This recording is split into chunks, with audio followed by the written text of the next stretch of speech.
little child. And I know he was a great person because he come from a head, which is Kim Handy Jones. Come from a beautiful mother. Come from beautiful people, beautiful sisters and brothers, nieces and nephews. Cordale Handy deserves this day. Cordale Handy should be here this day.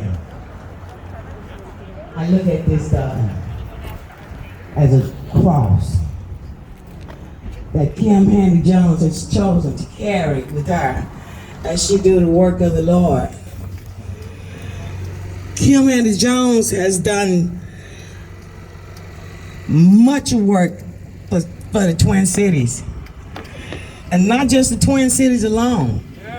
Kim Handy Jones works all over the world giving headstones. I'm just thank God that I know her. I received a headstone from Kim Handy Jones. And not only does she give headstones away, but she is my very best friend.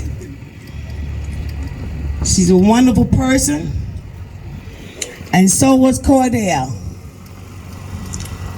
I say to you, Kim, you carry this cross and you keep carrying it. And you keep using this cross as you do the work of the Lord.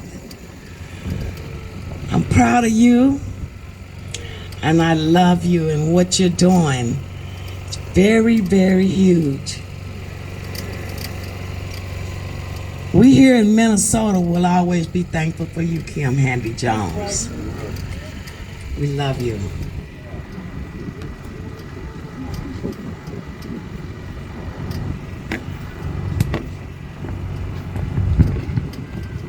When I say Jofford, you say Smith. Jofford.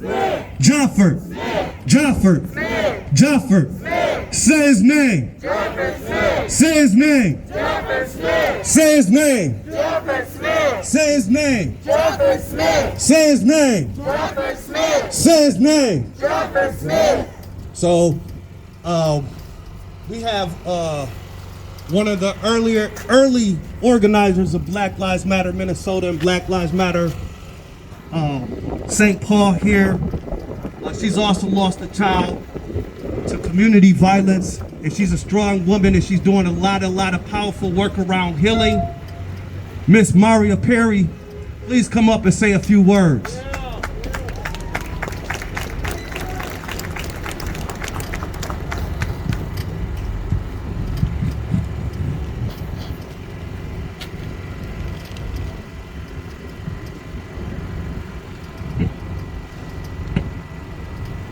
Hey everybody. We're all here for common reason. We lost our babies in these streets. And I know, Kim, I thank you for loving on me in the time of my loss. And we built sisterhood. And I know that we came from a place of pain, but we're turning our pain into power, right? And it's gonna take day by day and step by step, but when we have each other, that's good, that's love, because that's what it looks like. But we're here for a reason, and we gotta keep bringing awareness on what is happening in the community, whether it be brutality from the police, or whether it be community members that keep taking the lives of our babies. And we're here to say that we don't want no more. If we're silent, then we ain't doing the work. We gotta keep using our voices. We gotta keep screaming to the mountaintops, letting everybody know that we are here to get justice by any means necessary. We will not stand down and be quiet because you're hiding behind the doors. We're kicking down the walls today. We're gonna continue to kick down the doors, and we need everybody to do that. We love our babies, and we shouldn't be standing here today. But because we are, you won't shut us up. We're gonna keep these boots on the ground. We gotta keep loving our community, and we gotta keep healing each other. We gotta put wellness in the place where there's pain. Love doesn't look like it's silent. Love is with action. And we gotta keep moving. We gotta keep pressing. And Kim, I thank you. I thank you for the work that you're doing and what you continue to do and how you keep coming and showing up for us. and for our mothers and all of us that have taken a loss. It's not an easy job to do, but you do it fiercely, and you do it with a strong heart, and you do it with love that comes from a place of God. And I know that's deep. It's deep and it's rooted, and you show it in all things. And so I thank you today for doing that for us, because we can't do this alone. We got to be stronger together, y'all. We got to keep doing this. So everybody that comes out here each and every time to protest and bring awareness, we thank you, because we need it. We got to be strong together. We got people in the police taking our babies, and we got to keep showing up. You know, we got to keep showing up. I didn't expect to say anything. I wanted to sit in the back. But I love y'all. You know, we are here. So these bring up open wounds and trauma, you know, because our babies should be right here with us. So, you know, I love you, sis.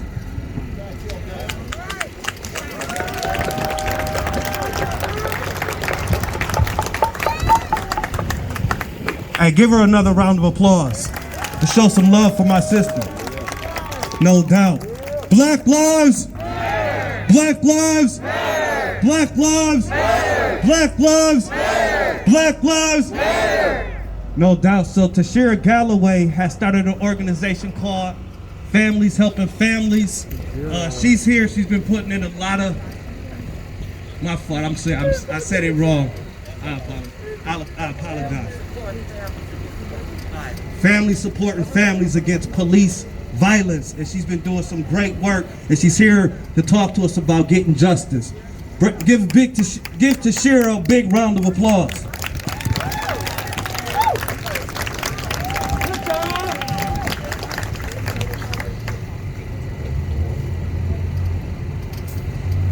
Oh, Miss Kim.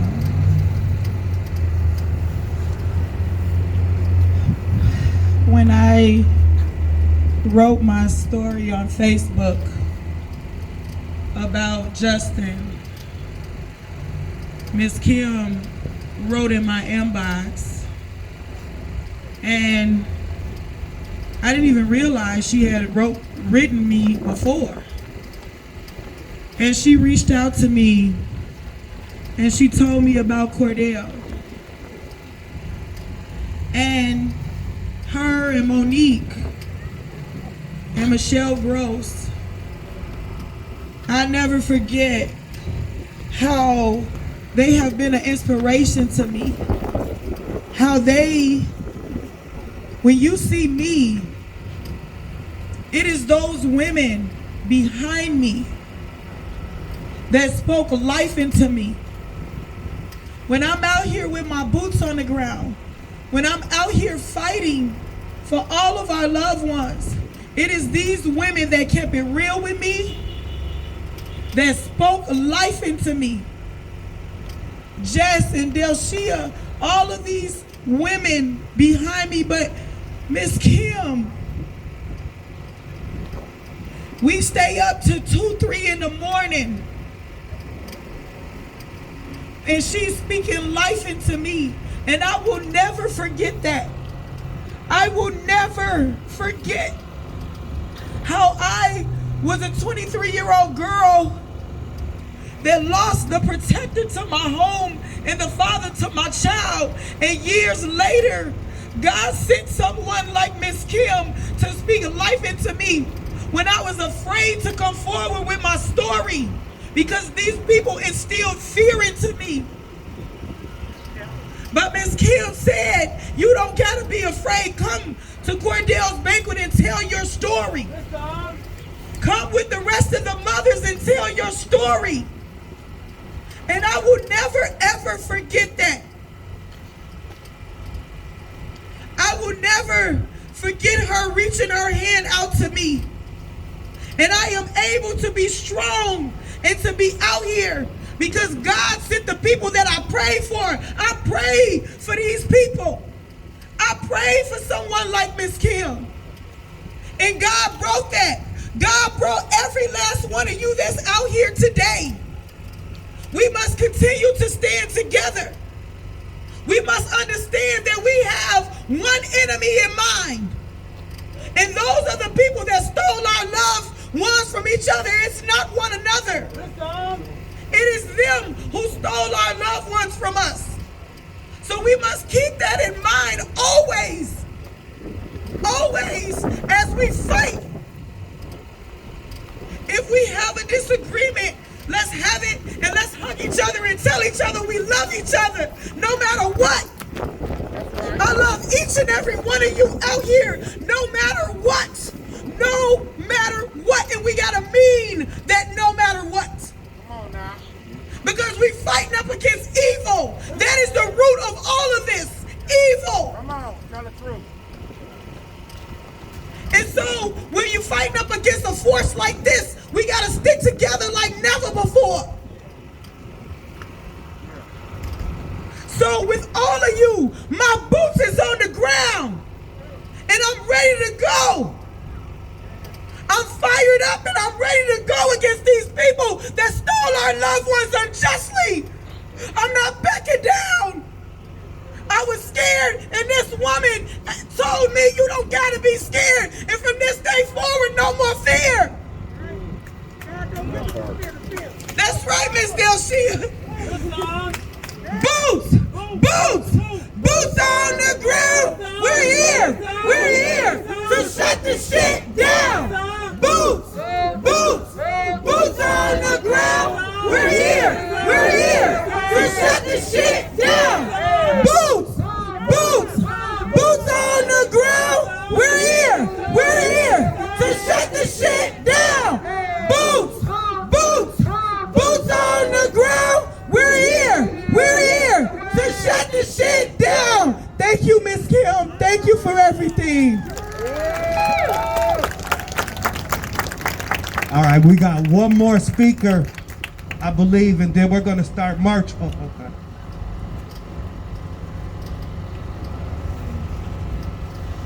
So we have Mary and Gray Hopkins,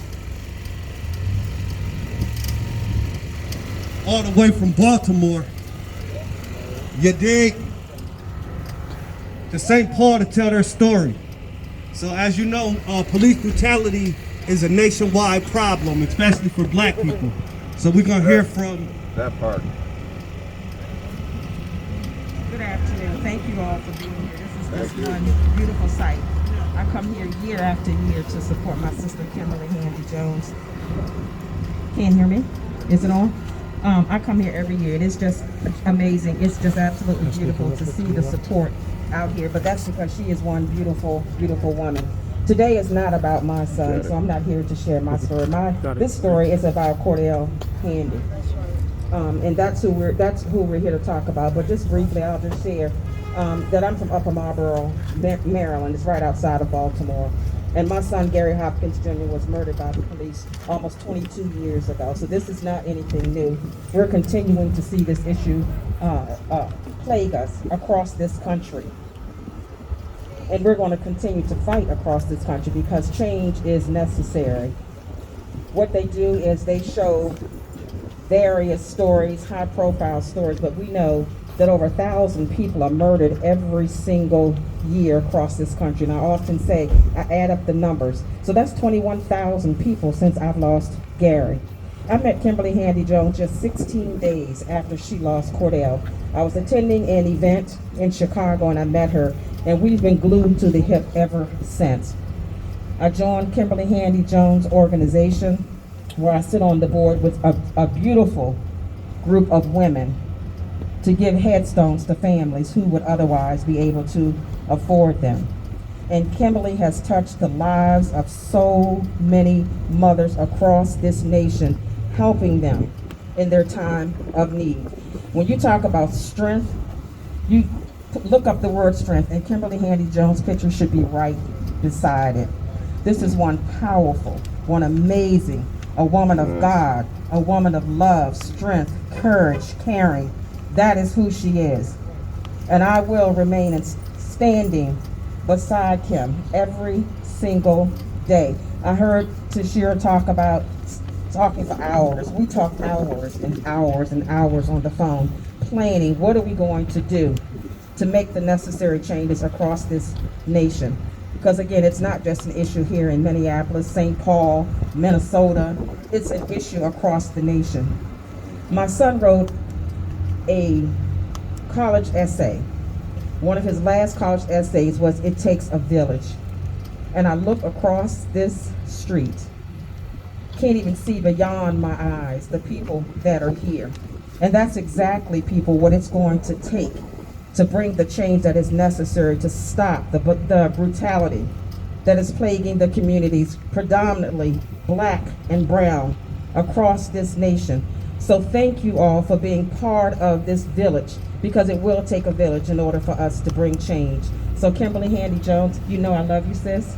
I will be here whenever you need me. And so thank you all for being here, and continue to stand by my sister. I'm many, many miles away, to get here. But you guys, every time she's here, you're here for her and with her. And I ask you to continue to stand with her. Thank you. Thank you, sis.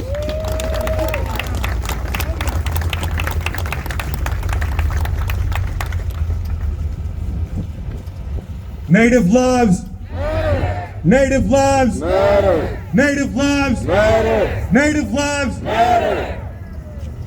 Paul Castaway was murdered in Denver by the police. So we got members of Native Lives Matter here. They're going to talk about justice for Native lives and just the atrocities that are happening in the Native community. Next week we'll be going up to Beltrami County Jail for my sister Delshia's rally and protest, where a lot of Natives are also dying in Beltrami County Jail. Give a big round of applause to Gabriel Eagle Feather. Yes, my bro. All the way from Colorado. Hi everyone, my name is Gabriel Black Elk. I am one of the organizers of Native Lives Matter, and I am here representing my brother Paul Castaway, who was murdered by police in Denver, Colorado. My heart and my prayers go out to the family of Cordale Handy, and our prayers go out to Kim. I remember the first time we heard about this when it came across the news, and all the activists came together and they said, well, let's have a meeting. So I remember being there at that meeting when we were creating the first event for Cordale, and we were waiting for Miss Kim to come up from Chicago. So we were there since day one, and we were just giving our hearts and our prayers to the family. And we love you, Miss Kim.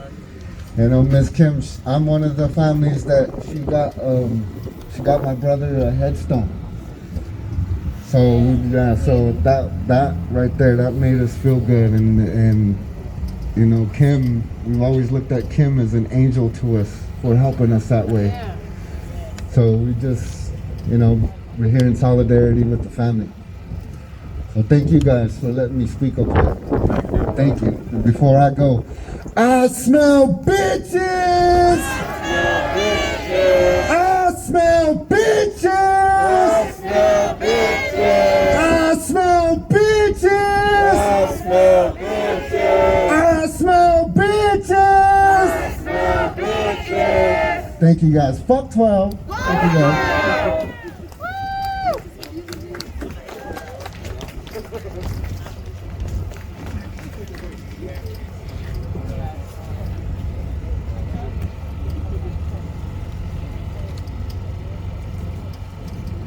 No doubt.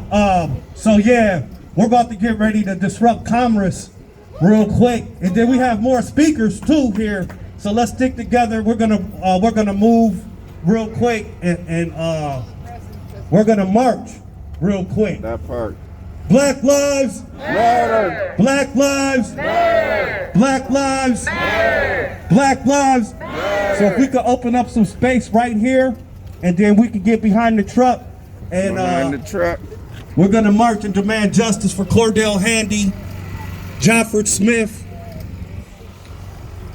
Hardell Sherrill, Marcus Golden, George Floyd, and also Derek Hopkins, Gary Hopkins Jr., Eric Gardner, Sandra Bland, Corinne Gaines, Terrence Franklin, Jamar Clark, Paul Castaway, Phil Quinn, Philando Castile, Eric Hill, Courtney Williams, Billy Hughes, Alonzo Smith, Joseph Washington, Breonna Taylor, Dale Grant, Isaac Ayton, Sandra Bland, Lawrence Miles, Tony May Jr., Amir Brooks, I remember you, right? Aisha Miller, Stephanie Bunker, Jofford Smith. So many stolen lives for us to get up here and stand up for. That's why we're out in these streets, and we're going to continue to shut down commerce and until there's equal protection under the law for the darker people of the planet Earth. Let's go. Black lives. Black lives. Black lives.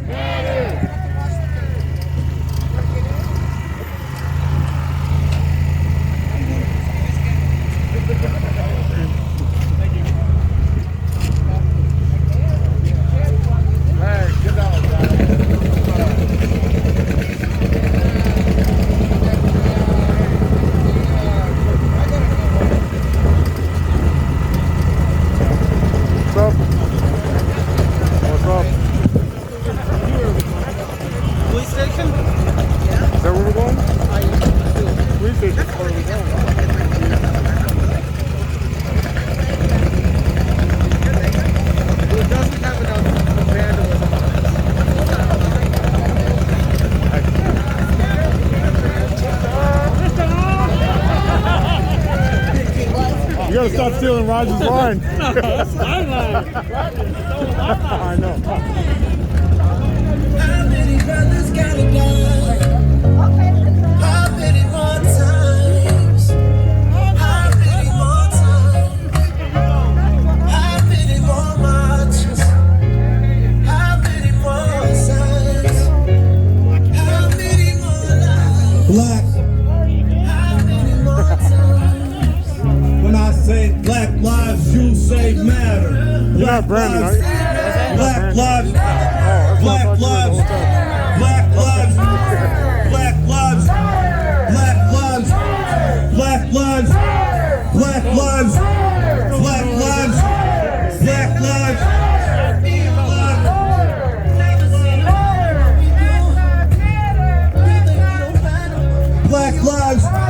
Black lives. Black lives.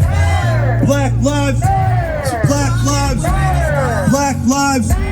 Black lives. Black lives. Black lives. Black lives. Black lives. Words out loud. All these beautiful No justice. No justice. No justice. No justice. How many more times? How many more times? No justice. No justice. No justice. No justice. No justice. Quiet. You know the language of the other is a riot. All we ever see from you is violence. You know you ain't no better if you silent. You talk about the city on fire. Where your rage when my people die. We ain't slaves and my people fly. Now it's time to watch my people rise. How many mothers have to be? How many brothers gotta die? How many more times? How many more times? How many more marches? How many more signs? How many more lives? How many more times? How many mothers have to cry? How many brothers gotta die? How many more times? How many more times? How many more marches? How many more songs? How many more lives? How many more times? I think you